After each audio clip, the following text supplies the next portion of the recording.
Before you set up your incubator, you'll need to identify a space for it. You should select a 2-foot square area that is against a wall and away from direct sunlight. Many teachers use an extra desk or built-in counter space in their classrooms.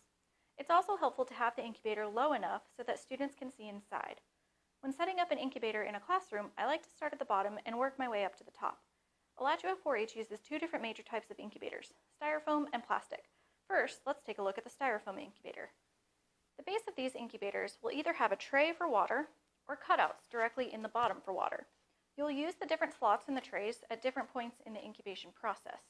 For now, just note that you'll need to put water here, or if you're using a tray, you'll need to use 2 of the slots that are available.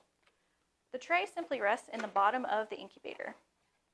Next, we need to add our wire mesh. This is important for when the chicks hatch. It simply rests on top of the tray for the water.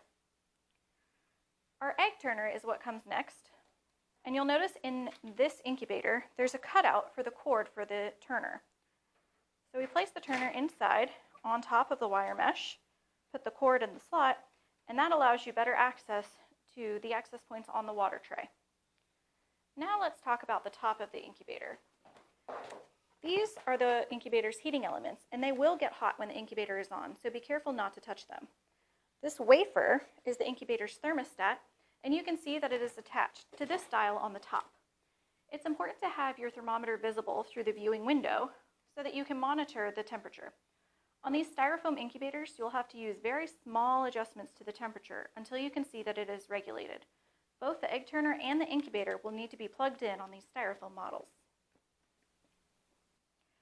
For the plastic models, we still have slots in the bottom for water, and then there is a plastic mesh in place of the wire mesh. You'll notice that there is a hole in the side of the incubator for you to add water using this squeeze bottle.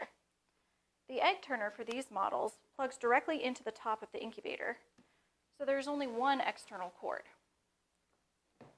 These incubators are also completely digital, so there isn't a thermostat wafer or an external dial for temperature control. There is an alarm to indicate when the humidity is too low. This area also lets you know additional information such as the day countdown and the turner countdown. Keep watching our videos to learn how to prepare the incubator before adding your eggs.